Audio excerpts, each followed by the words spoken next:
Y le estamos comunicando al pueblo, a todos esos miles de pobres que compartieron con él, conmigo y con nosotros, esta terrible muerte.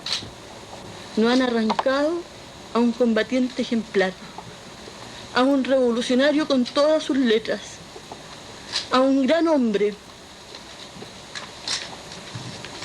de esos que nosotros llamamos los imprescindibles, que dio todo por su pueblo, por su partido y por su familia.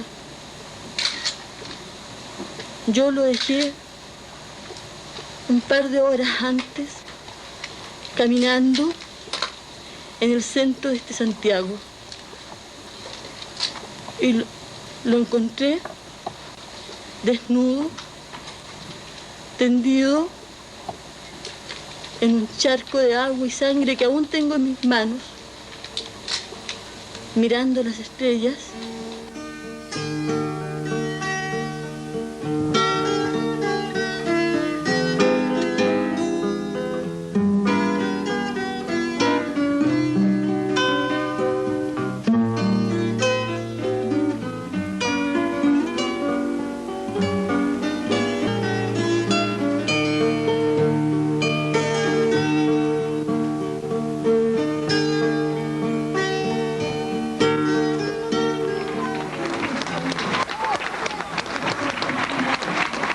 La noche del 4 de septiembre de 1989, Gécar Negme, dirigente de la izquierda chilena, caía acribillado en una solitaria calle del centro de Santiago.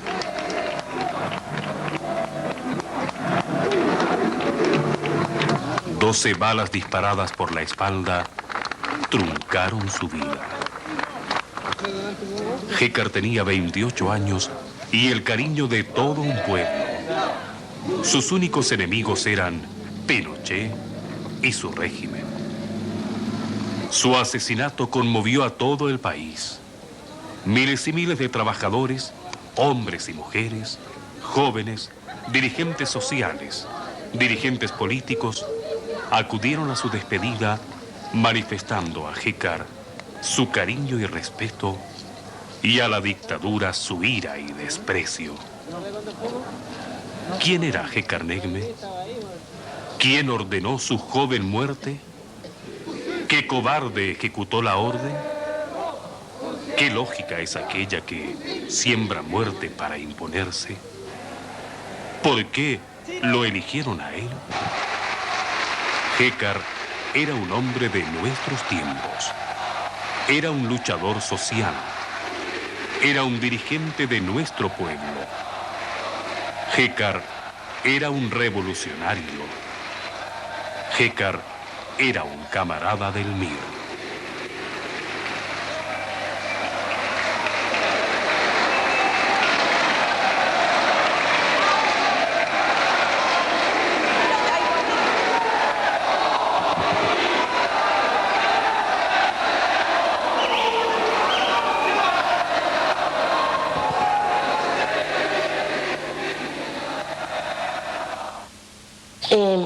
Nosotros, nuestra amistad cambió, se convirtió en amor, más o menos algo bien cómico, como entre los 10 y los 12 años nosotros cambió ese sentimiento de amistad, así como de un amor de niño, por supuesto.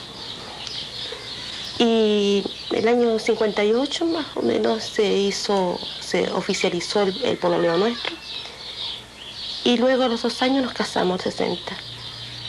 En muy malas condiciones económicas porque Gécar todavía no estudiaba, él estaba estudiando para profesor básico, yo estaba haciendo un 3er año de humanidades, entonces no teníamos nada, y nuestras madres también eran pobrísimas, vivían las dos del comercio, vendíamos libros, vendíamos ropa vieja, qué sé yo, tratábamos de salir adelante, ayudar a mi mamá, que fue la que se quedó con los dos, ¿no es cierto?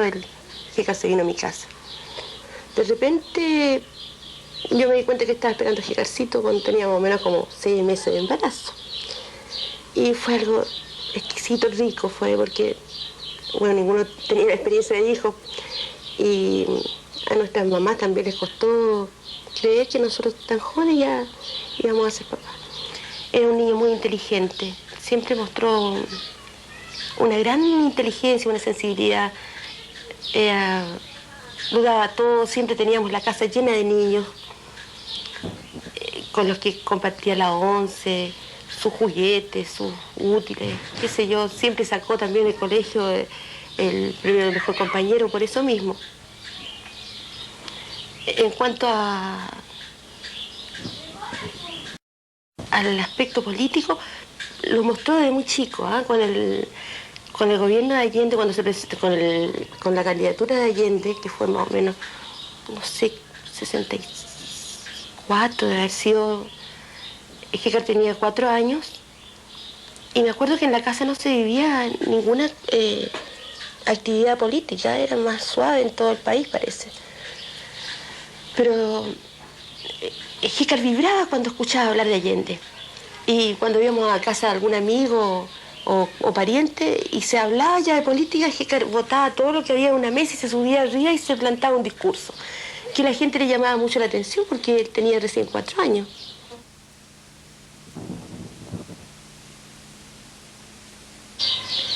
Gécar era el mayor, después venía yo, la del medio, y Fara, la más chica. Con Fara teníamos 2 años de diferencia y con Gécar nos llevamos 1 año.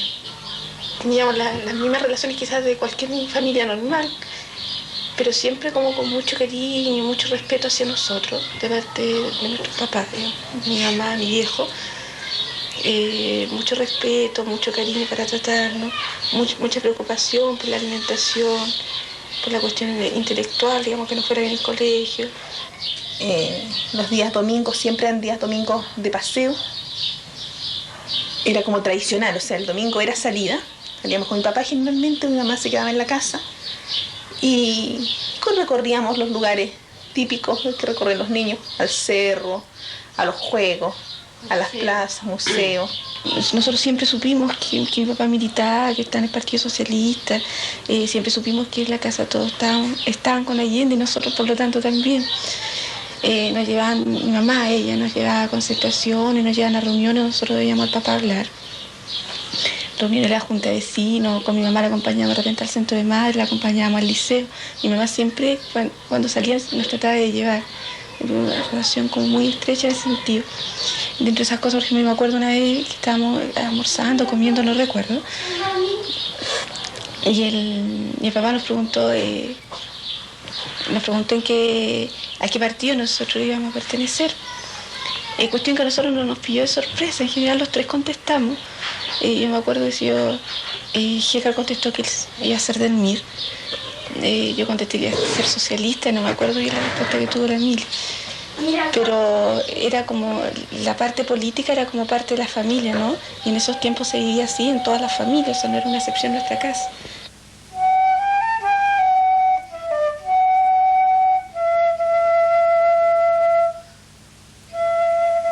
Mira, nosotros estábamos en Temuco hacía ya 6 años, más o menos. Llevábamos una vida muy feliz porque desde que salió Allende toda la familia se abocó al trabajo de apoyo al presidente. Por ejemplo, los niños tenían permiso para participar en los trabajos voluntarios que se hacían en la población, iban a limpiar plazas, qué sé yo, era una cosa muy linda de ver todos los niños participar en esas cosas, en limpiar sus plazas, sus lugares de juego.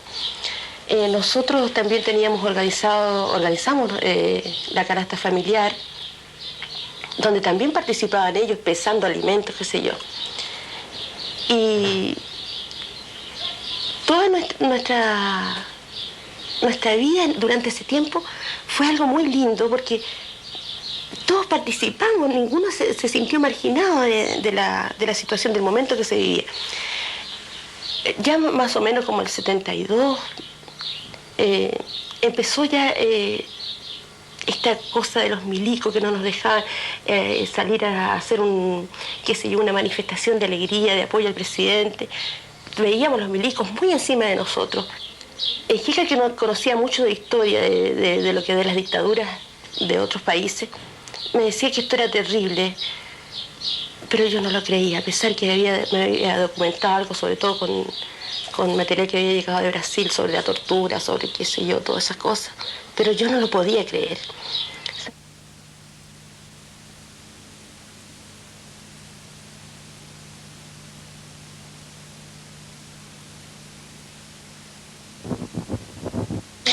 El 26 de octubre del 73, a la 1:30 de la madrugada, llegó una patrulla a la casa, buscando a un joven Juan Vera. Cuando abrí la puerta me preguntaron por esa persona. ¿Aquí vive Juan Vera? No, le dije yo, no vive aquí. Fue un alivio muy grande porque descartaba a Gécar. Se iban los tipos estos y regresa uno y me dice, Gécar Ney me vive aquí. Sí, le digo yo. Señora tiene que ir detenida. A mi marido se lo llevaron. Esperamos 2 horas, 3 horas, qué sé yo. A las 6 de la mañana me fui, cuando se levantó el toque, me fui inmediatamente al regimiento Win. Llegué al regimiento, hicieron pasar con un abogado. Entonces yo le dije que era un mentiroso, que qué es lo que había pasado con Gécar. Entonces me dice, ándate, mujer estúpida, que sé yo, no me acuerdo bien lo que me dijo. Tu marido, me dijo, está en el hospital, vaya a buscar a su marido allá. Y si quieres llevarse cadáver, compórtese, me dice, no me venga a hacer escándalo, y usted tiene niños, me dijo, cuide a sus niños, si los quiere vivos, una cosa así. Fueron muchas amenazas juntas que no se me olvidan. Nos dieron un poco de dinero y Gécarcito, mi hijito, él fue a comprar el ataúd. Porque yo no me podía mover ya de ahí de la morgue, porque me podían quitar el cadáver, ya había ocurrido muchas veces. Y eso yo no sé si era locura lo que hice, que me acuerdo que agarré a los 3 niños y los metí a la sala donde estaba mi marido desnudo. Y les dije, lo recuerdo bien, fíjate, sí que no estaba fuera de mí. Lo que le dije, ahí tienen a su padre, véanlo como lo han dejado, no olviden jamás quiénes han sido los que provocaron su muerte. Fue como bien terrible, ¿eh? Porque el cariño que había en la familia era como muy grande. Y un poco el centro al menos que yo percibiera a mi papá. O sea, como un centro de atracción o no sé, digamos, como mayor autoridad, no sé, o sea, porque aunque estaba mi mamá siempre con nosotros y mi abuela, él era el que como que tenía mayor autoridad sobre ellas y sobre nosotros, por supuesto. Entonces como que se había perdido eso.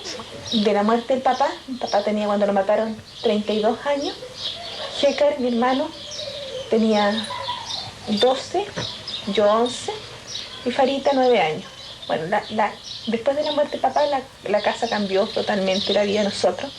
Pasamos de la familia tranquila a tener primero que venirnos de Santiago, no poder terminar el colegio, ya que fue en los meses a fines de octubre del 73, y mi mamá se tuvo que empezar a trabajar, salía a trabajar. Por lo tanto, nos quedamos más que nada con la abuela a cargo de nosotros, y cada uno de nosotros mismos tuvo que asumir responsabilidades bien concretas y bien maduras para la edad que teníamos.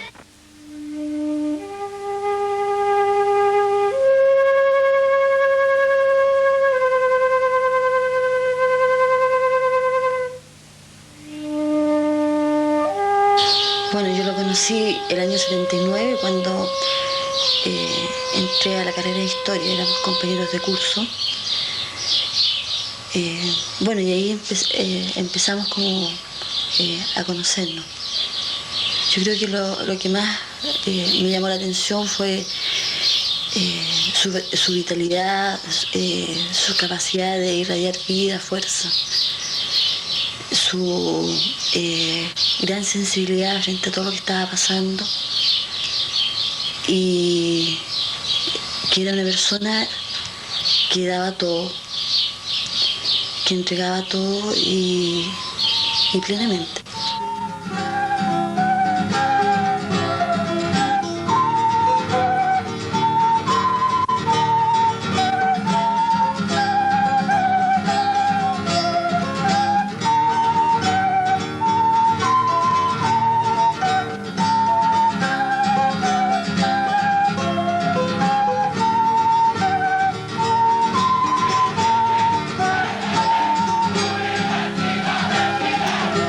Nosotros el año 79 ya comenzaban a aparecer como toda una dinámica estudiantil de irse haciendo sus propios espacios de organización, de participación, ir elaborando sus propias propuestas de universidad, de sociedad, de hombre.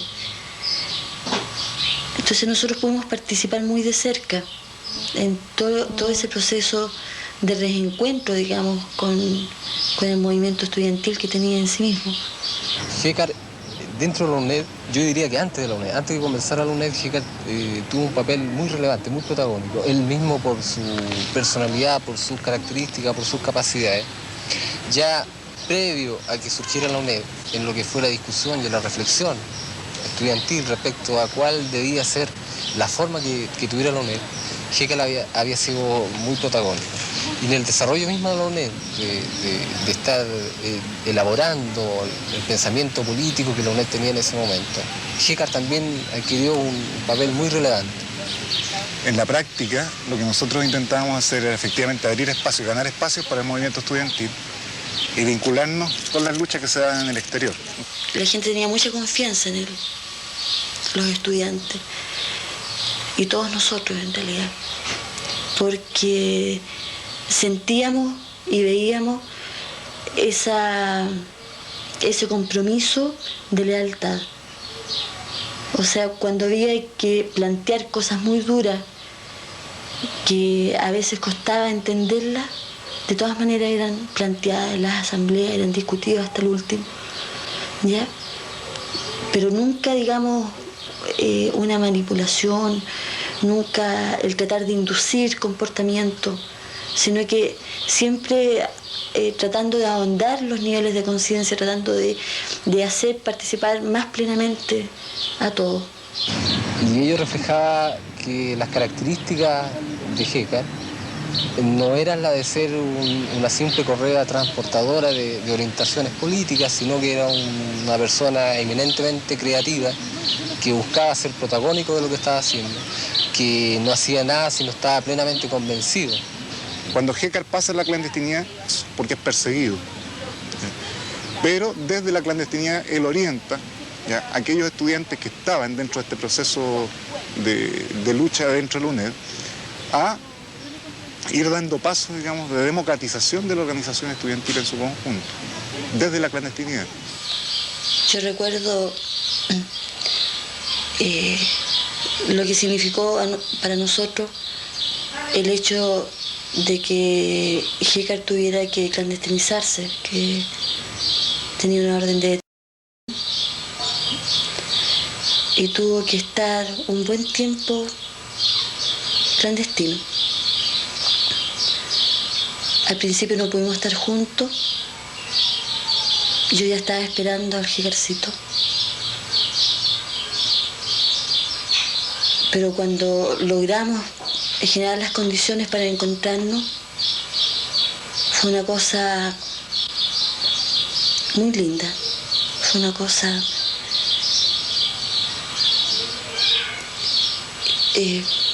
muy intensa. O sea, en el fondo tú en esa circunstancia tienes al otro y el otro te tiene a ti. Y no hay más.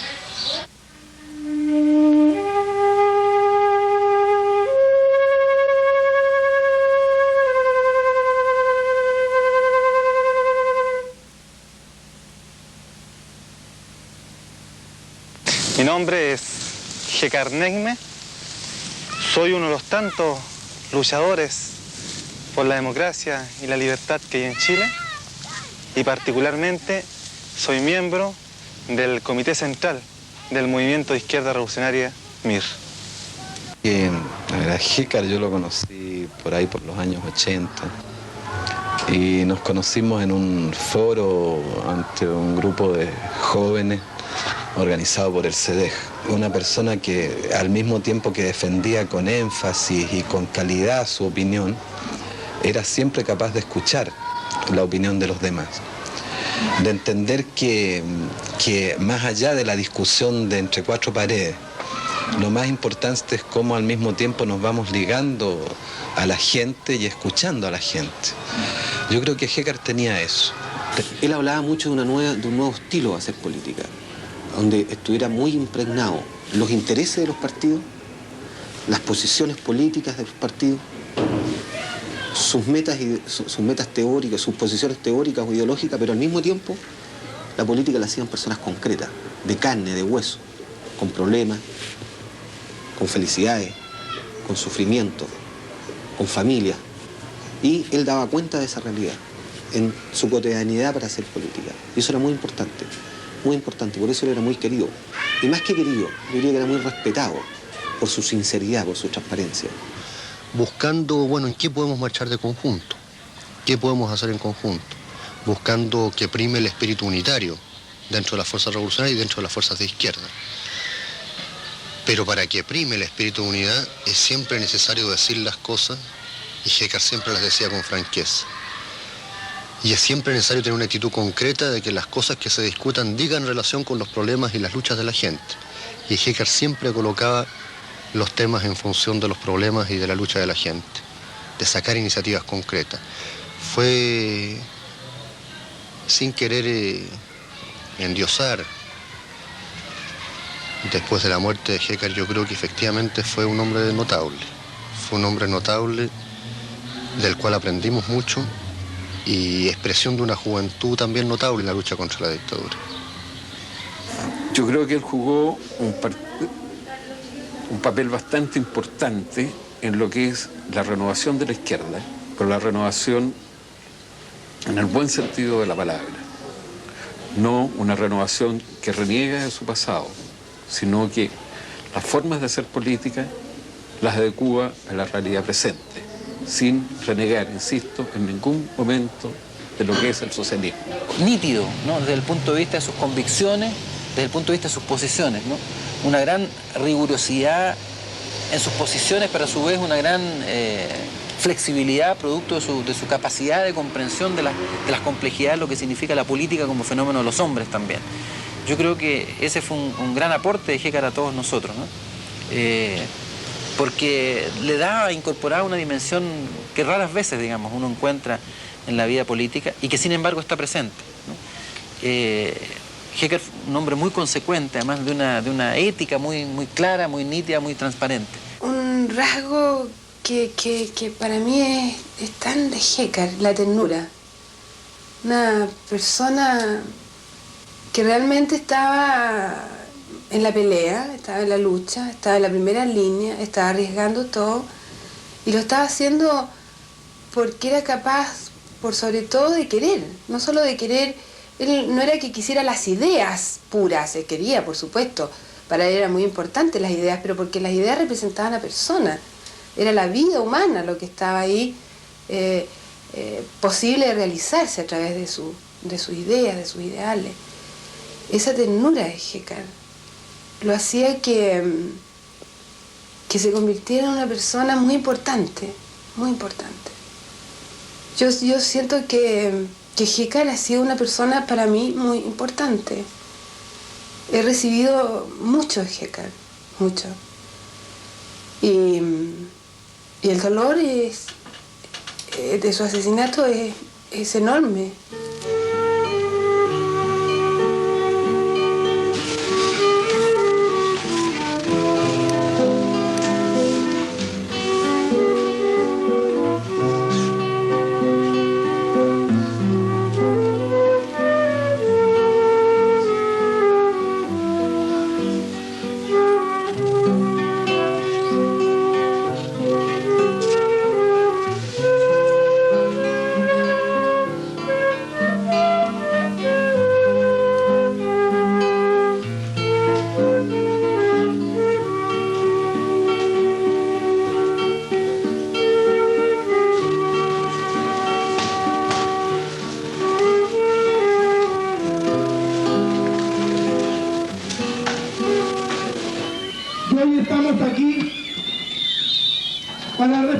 Con nuestra presencia y nuestro testimonio la lucha de este compañero que en un momento de la trascendencia histórica de la cual vive nuestro país también supo interpretar. Hemos venido a decir a sus compañeros del movimiento de la izquierda revolucionaria, nuestra solidaridad, nuestra fraternidad. Hecar Neghme se ha convertido en un estandarte de la vida y en una bandera de la unidad de toda la izquierda y de toda la oposición. Por eso, querido compañero de tantas batallas, representante eminente de la juventud chilena, portavoz del movimiento de izquierda revolucionaria, del partido País, de toda la oposición, Hecar Neghme, hasta siempre con la victoria.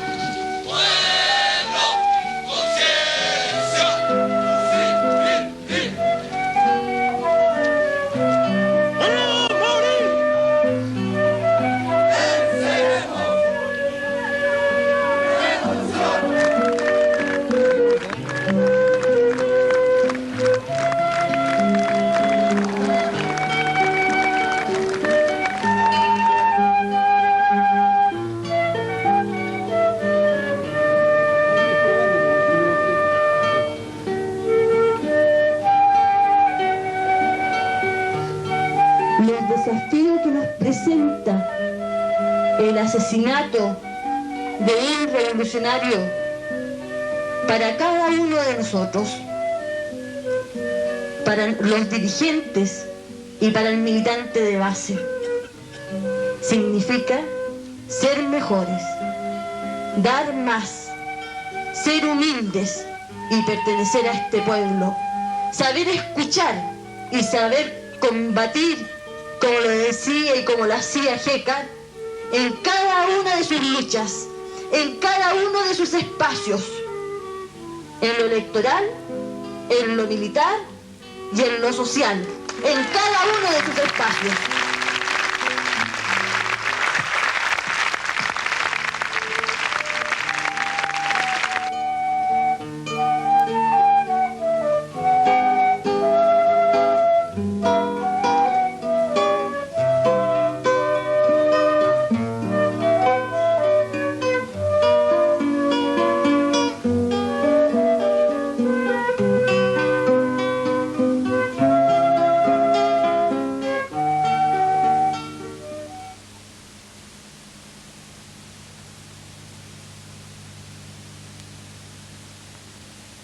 A él lo conocimos visitándonos en las cárceles. Capturamos una imagen de sencillez, una imagen de un joven militante, de un joven conductor que se esforzaba por situar al MIR en el lugar que le corresponde en la lucha de clases, en esta lucha por derrocar a la dictadura. Su sencillez nos indicó a los que estamos encarcelados que él reflejaba la imagen del milista de hoy. Hecar era uno de los compañeros que expresaba una nueva generación del partido, que se proyectó a nivel de la dirección, yo diría, de una forma casi natural, ¿no? Es importante decirlo, es el compañero que logra la más alta votación dentro de las elecciones para la conformación del Comité Central. Es decir, un hombre que era extraordinariamente leal a su pueblo y en particular a la franja más pobre, más golpeada por la dictadura, más marginalizada. Con esa lealtad tenía al mismo tiempo, decía, la flexibilidad, la enorme flexibilidad de ir construyendo una visión permanentemente actualizada del desarrollo de las cosas. Es un militante que fue capaz de asumir un compromiso de vida junto con ir integrando en ese compromiso un desarrollo permanente. Quizás lo que uno puede destacar de Hecar es su esfuerzo personal. no solo por lo que él le tocó vivir en su infancia, en su niñez, no solo por haber surgido dentro de este periodo dictatorial, no solo por haber sido reprimido, relegado, expulsado, marginado de la universidad, sino porque no se conformó con la militancia, sino que buscó ser dirigente social, buscó ser dirigente político y buscó ser dirigente en el MIR. Jécar era un hombre que estaba permanentemente abierto a la discusión, pero también abierto a que lo convencieran. Es decir, nunca participó en ningún debate en la idea de salirse tal cual había llegado, con el mismo pensamiento, con la misma postura. Pero tenía, sin embargo, una gran claridad y firmeza para exponer sus pensamientos. Yo creo que la muerte de Jécar es, para nosotros, más allá de cualquier cosa, es un dolor, es una pérdida, es una ausencia muy importante en un momento en que nosotros lo necesitamos mucho. No significa perder quizá lo que mejor representaba a este MIR de hoy día, sobre todo si ese se ha familiarizado con las mujeres, con los jóvenes, con los trabajadores, se ha estado presente en sus luchas directas y por lo tanto ha sido capaz de ganar el corazón de esa gente.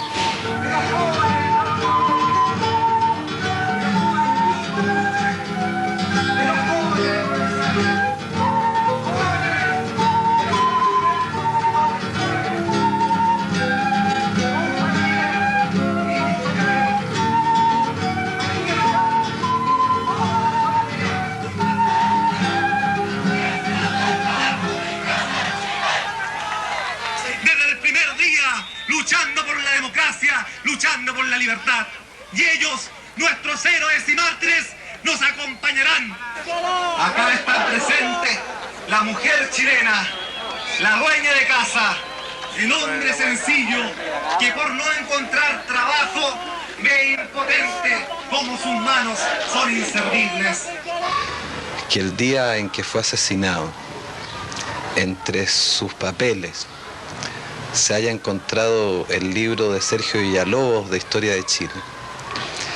Yo creo que eso es todo un símbolo de este espíritu que debe existir, de lo que debe ser verdaderamente un marxista, de lo que debe ser verdaderamente un leninista, de hacer realidad aquello de que nuestra ideología no es un dogma, sino un guía para la acción, de ser realidad en definitiva, que el socialismo no es sino lo mejor que ha construido y que ha pensado el hombre a lo largo de toda su historia, y que la capacidad que nosotros tenemos que tener siempre es, desde nuestra perspectiva de análisis científico, tomar todo eso que ha producido el ser humano y transformarlo en teoría revolucionaria concreta, para el momento concreto, para la función concreta, para el momento histórico específico en el cual nosotros tenemos que vivir. Yo creo que Jécar era portador de este espíritu. Miguel Enrique tenía dos características. Una primera característica, que el ejemplo, la capacidad de dirigir él mismo las políticas que planteaba, y una segunda característica, una alta valoración de la oportunidad histórica, una alta valoración del momento político. Miguel jamás se confundió en el año 70 cuando hubo que apoyar a Allende, jamás se confundió cuando hubo que meterse en la elección en el año 62, y tampoco se confundió con respecto al poder popular y con respecto a la resistencia armada a la dictadura. En los momentos políticos que hoy día vivimos, en el esfuerzo de reconstrucción del pensamiento mirista, en la necesidad de levantar un pensamiento socialista para Chile, yo creo que evidentemente Miguel Enrique está presente.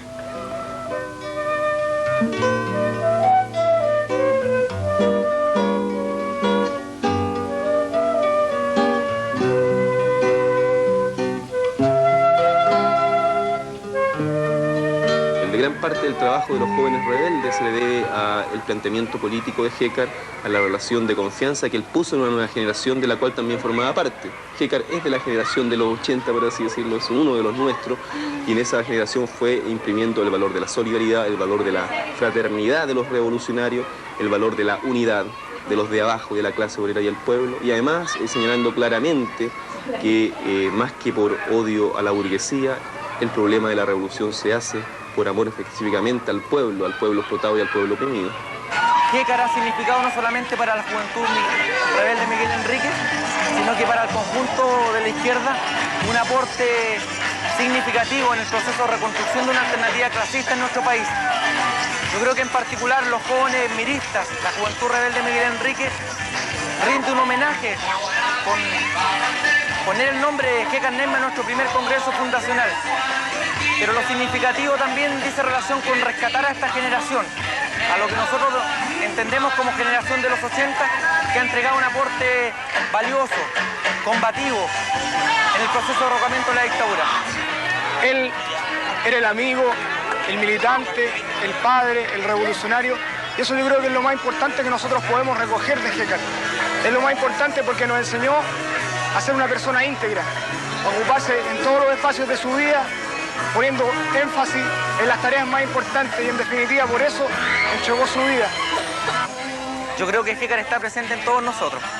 Su ausencia física no invalida, no inviabiliza la presencia de Jécar Neigme. El turco para nosotros está presente en este acto, en las marchas, en las movilizaciones, en cada centro alumno que conquistamos, en cada milicia que se construye a nivel poblacional, en la alegría de vivir, en los jóvenes que comienzan hoy día a recién asumir un nivel de compromiso distinto, en organizaciones políticas, en talleres culturales. Jécar está con nosotros y vive, como dice por ahí una consigna, la lucha del pueblo chileno.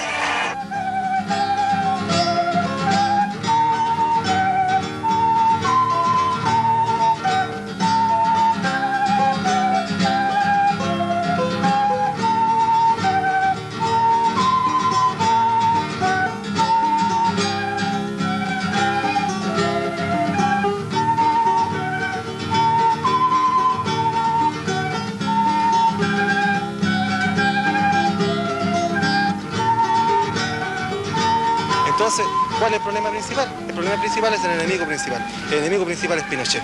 Y si le podemos dar con todo, y con todos, con todo y con todos les damos. Yo buscaría el mismo compañero, lo tendría de marido otra vez.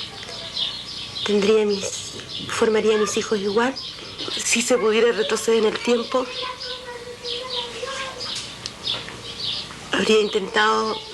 intentaría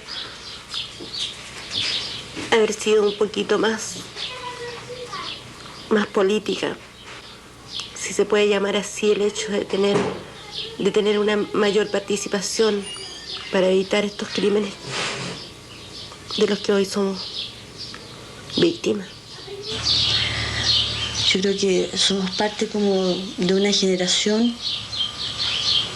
que quizás el tiempo más importante de su vida tuvo que vivir, tuvo que amar y tuvo que luchar siempre en Chile y en dictadura.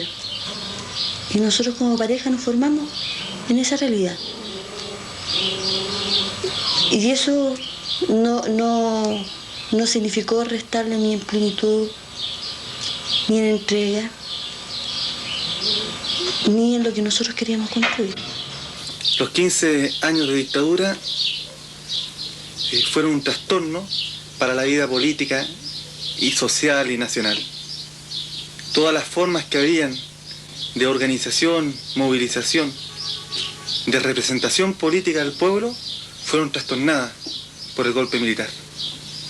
Y el pueblo que antes del golpe buscaba a veces su representación en una suerte de paternalismo electoral, donde muchos problemas se perdían en montones de papeles y en una verdadera mecánica burocrática, el pueblo en estos 15 años, huérfano de aquel paternalismo político, de aquel manejo por arriba de sus organizaciones, el pueblo en estos 15 años, apremiado por sus problemas, apremiado por sus necesidades, sufriendo los rigores de esta dictadura, tuvo que desarrollar su propia organización, su propia movilización, su propia lucha y desarrollarse como tal.